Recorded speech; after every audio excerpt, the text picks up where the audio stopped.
Good morning and welcome to the Loadstar podcast News in Brief. We're going to be recapping last week's supply chain news and giving you insight on what you might see it coming up on the Loadstar. To kick off the episode, we should probably update where we're at with tariffs. As we know, this is changing all the time. Alex, I will give you the honour of doing this one. Thank you, Charlotte. The latest news, I think, is on Switzerland, which we can all remember was very shocked by its 39% tariff. But the US and the Swiss have agreed now, although it's not been put into law yet, to be fair, but they've agreed the conditions for a tariff reduction to 15%. Now, as part of that deal, the Swiss must reduce their own import duties and grant bilateral tariff quotas. And apparently, Swiss companies have pledged about some $200 billion in US investment by the end of 2028. Although, as with all the other deals that Trump has done, it's quite hard to see how enforceable this is. Perhaps more crucially, though, Trump is starting to focus on food prices, possibly because he's concerned over Democrat wins recently. So he has eased some of the reciprocal tariffs on quite a range of agricultural products. Some are more surprising than others. So it perhaps makes sense not to tariff foodstuffs which don't originate in the US, sort of tropical fruits and nuts, coffee, tea, cocoa, and so on. Beef was perhaps a bit more surprising as the US is a major producer, but it's also a major importer, especially from tariff-hit Brazil. So that did cause a rise in prices. And of course, we know that Donald loves a beef burger as well as well done steak. So maybe he was concerned over his own shopping basket. We'll never know. But the difficulty with the easing off of tariffs is that they will require refunds, a word I expect we will hear quite a lot of in 2026. Yeah, I mean, it sounds like a positive step anyway. I guess any reductions are good. Although something that we actually also noticed last week was that trade deals kept being made, either for reciprocal figures or tariffs down to like 15%. So we might also expect some new tariff announcements coming soon. But obviously, that does just underscore how things are changing one day to the next. And obviously, as you said, this new layer of refunds is definitely going to be a complex one to work out. I mean, have the CBP got enough capability to do that, do you think?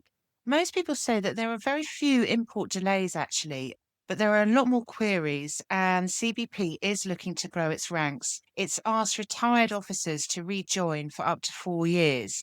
Now, CBP has been short staffed for a while, but it's been asked to do so many more things than it was before and on a more granular level. If you add refunds into this, as one forwarder said, it's going to be a nightmare. So, yes, they are recruiting, but whether there'll be enough and in time, we don't know. Yeah, that's going to be an interesting one to watch unfold. I mean, as we all know, this whole tariff initiative from Trump is all part of the America First policy. I'm not really sure it's having that desired effect. But anyway, it's not just imports that threaten this, but apparently also possible changes to the US Railroad. Shareholders at both Norfolk Southern and Union Pacific voted overwhelmingly on Friday to support the merger. I think it was something like 99%.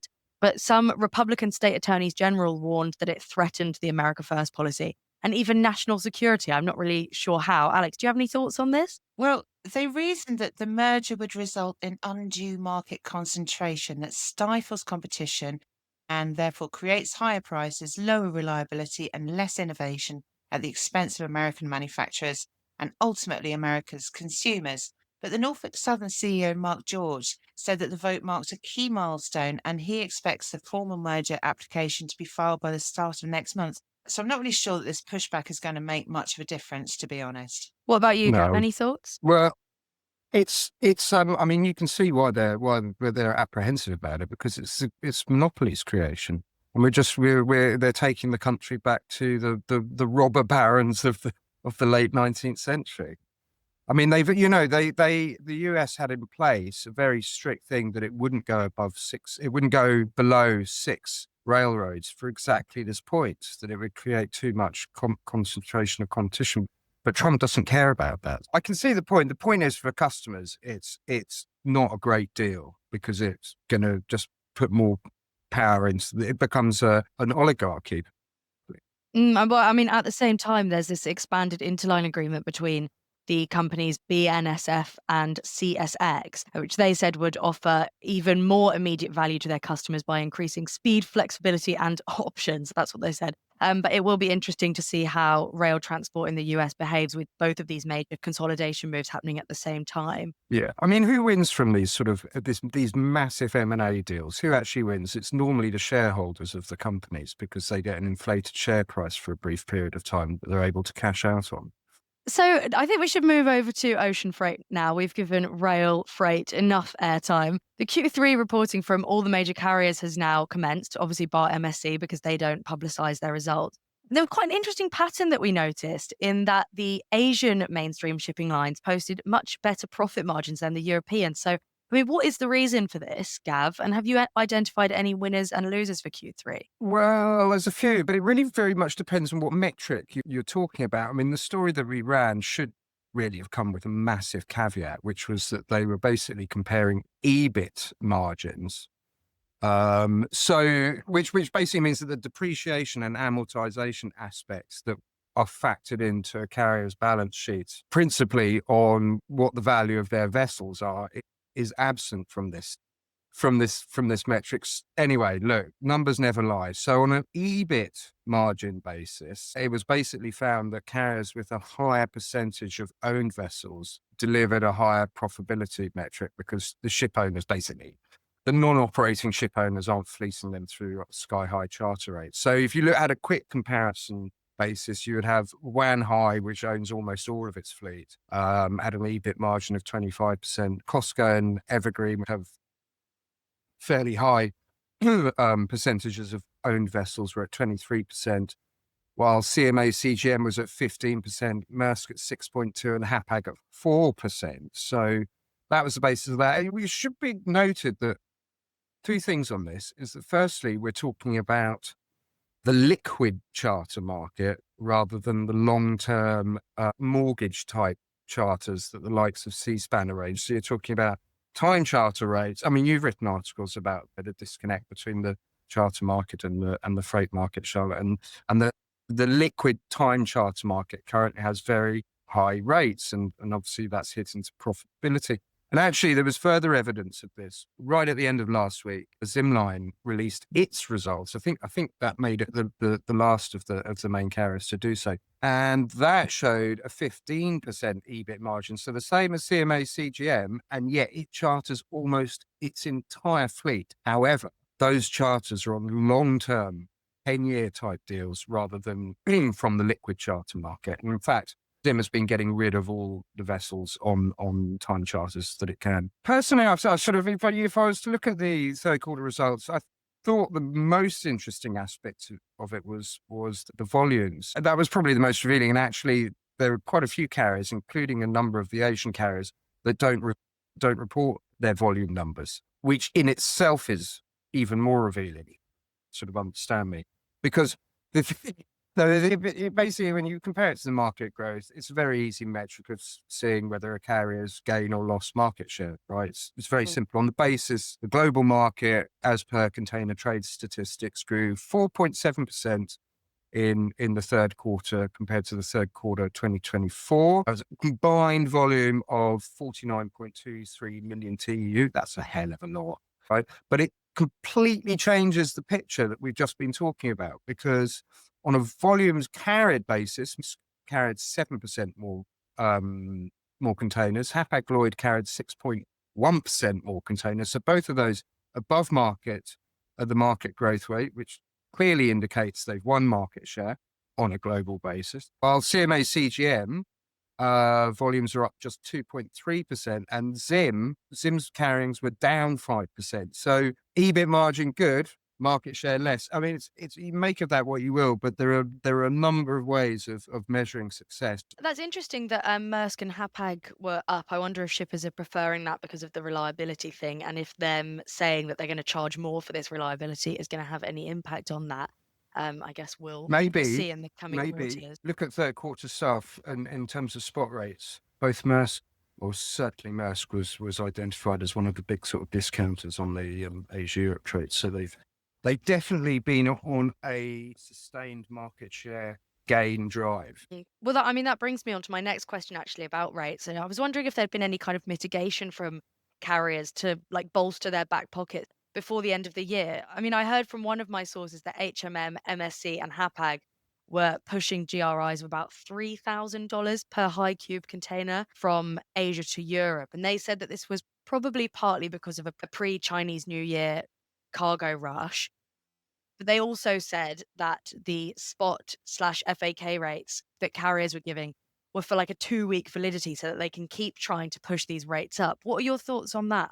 And what were the rates showing last week as well? So, there is a kind of difference between GRIs and FAKs, right? The general rate increase. I think what they're talking about on the Asia-Europe trade is that there have been almost fortnightly announcements of new FAK levels. Certainly from those three carriers that you mentioned, yes, indeed. And each time that the new FA, and this has happened since this, what it would be now, where, this has been going on since either mid-October or the beginning of this month. But basically, they've been pushing these things. So the first one came in, I think, around $3,000. The next one was 3.2 or something, then it was 3.4. So what they're trying, and that's on a fortnightly basis, they're trying to just nudge up that FAK level. I mean, the FAK levels that were introduced earlier this week, which are around 3,100, if memory serves correct, and you compare it to where the Drury spot rate is, I mean, there's quite a big spread. There's still about $1,000 spreads. Last week's Shanghai Rotterdam rate, as per Drury's World Container Index, stood at $2,200 per 40 foot. You get the sort of idea that there's quite a spread between the FAK rates and what the actual spot, as per the indices, are. Nonetheless, right, these FAK introductions they've had the desired effect in terms of movement. I mean, spot rates on the WCI into North Europe and the Med have risen for 7 consecutive weeks, which is surprising if you look at November, traditional snack period. Last week, they were up another 8% into North Europe and another 6% into the Med. And what generally happens is that, price increases, they stick if there's enough demand. And they have partially stuck. The other aspect to this, and it's been much acknowledged recently, that is that the carriers and shippers are now doing the annual rate negotiations, and spot rates tend to act as an important guide for that. And just if you want a point of contrast on this, is if you look at the Trans-Pacific, so the Trans-Pacific also had a whole load of general rate increases introduced on the same day as the new FAK rate levels on Asia-Europe. And yet last week's CCI rates into the US West Coast were down 7%, and they were down 10% into the US East Coast. So that shows you what happens when the row basically falls completely flat. One other aspect of that is that also, because under the Federal Maritime Commission regulations, any price increases to the trade have to be notified 30 days in advance. So basically, what you find on the trades into North America is that the carriers just every 2 weeks, they just go and they just say, we're going to implement a GRI on this day. Now, whether they do or don't will depend on the market conditions. And sometimes those GRIs stick, and sometimes they just don't bother even applying them at all because they know there's going to be absolutely no demand for that.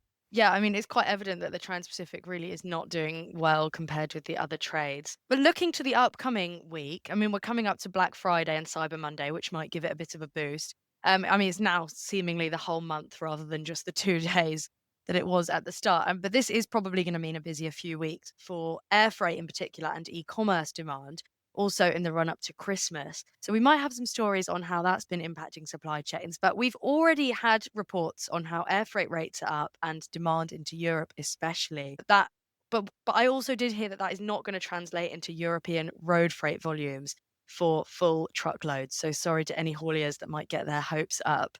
Instead, it's going to be mostly focused on last mile delivery. Alex, do you think that we are finally in that peak season that we've been anticipating all year? Guess it depends how you define the peak. We tried to do it in the office recently, and everyone came up with a slightly different definition. But it is the season that's traditionally peaky, and rates are certainly going up. The TAC index said last week that its global index has risen nearly 5%. Rates out of China are higher to Europe and the US, and the transatlantic's even having a bit of a moment. We're also starting to see a little friction between forwarders and airlines on rates, which generally says that something's going well for someone and badly for someone else. The other interesting thing in air cargo right now, I think, is the launch of an electric aircraft airline, eSmart Avia, for middle mile and e-commerce deliveries, which launched at the Dubai Air Show, which incidentally also saw Silkway and Etihad order more freighters. Other than that, those things aren't going to change the dial this quarter. But yes, in answer to your question, rates are on the up. Yeah, that eSmart Avia is quite interesting. It does seem like e-commerce is becoming more and more of a focal point for solutions providers because I don't think it's going to stop anytime soon. Can you give us a roundup of what was on premium last week, please? Yes, I can. There was an exclusive on various changes at CMA CGM Group, well, SEVA to be honest, and a look at how Freightos's finances are really doing. There was news on Yellow Call bankruptcy and its legal action with the Teamsters, more on tariffs in the Supreme Court, and as well insights into African rail freight, among other things. Now, I also happen to know that there's going to be a good stream of exclusives coming up in premium over the coming weeks. So it's well worth keeping your eye on that. Thank you. That is definitely something to look out for. And what about on the Loadstar? What are you going to be working on next week? Gav and I have lunch with DHL Global Forwarding's new CEO, Oscar de Bock, which should be pretty interesting. I'm looking forward to it. And what about you, Gav? I've just heard that I've got lunch with the DHL CEO, so that's interesting. No, I guess what we're doing really is just continuing to look at how people are preparing to stroke mitigating from Suez. I mean, we don't know. We should, of course, we start this thing when we don't know when Suez Canal transits might resume and the Houthis and all that sort of stuff. It's still up in the air, but it's certainly exercising a lot of people's thoughts. And there was a really interesting press briefing given by Hapag-Lloyd last week with Lars Jensen and also Michael Aldwell, the head of sea logistics at Kuehne+Nagel. And one of the interesting points that was made was that this idea that when the Suez opens, there'll be a sort of an upsurge in European port congestion. That, as we have sort of said before, is probably a given, right? But the interesting thing here was that Rolf made the point, and it was something I hadn't sort of really connected before, but he said the thing I'm most worried about is the inability of shippers or importers to collect their cargo from the terminal yards. So that is where the congestion really takes place. And in fact, Michael Aldwell from Kuehne+Nagel was saying that they're advising their clients, now's the time to sort of invest in warehouse yards, dock, container storage, in order to relieve not just to relieve the pressure on ports, but to get your cargo out of it. There is also, I did a story last week, and it wasn't that particularly interesting in and of itself. It was about APM terminals, expansion at the Suez Canal container terminal. And I was doing a bit of reading on this, and one interesting thing is that there's a massive amount of port capacity that's about to or has just been released in Egypt. So Suez Canal Container Terminal opens 2.2 million TEU expansion project last weekend. Anytime now, what's known as the Damietta Alliance Container Terminal, which Hapag-Lloyd is a major shareholder, is about to open its first tranche, which will probably be about another 2,000 TEU capacity. And really, both of these expansions come just as if Suez Canal transits do resume, say in the first half of next year, and there is significant port congestion in Europe, particularly in the Med, where it's predicted to be at its worst, there will actually be significant storage space for a lot of these boxes, well, to the tune of about 2 million boxes, in Port Said and Damietta in Egypt. Just a thought. Well, thank you very much for that. I do also want to mention that we are going to be releasing a podcast on Africa's role in global logistics in collaboration with DP World. And we also have a very exciting announcement coming up to do with the podcast that you are listening to right now. That's news in brief, of course, but you'll have to stay tuned to find out what that is. Thank you both for joining me this week. Thank you very Thanks, much, Charlotte. And thank you, everyone, for listening. We'll see you next time.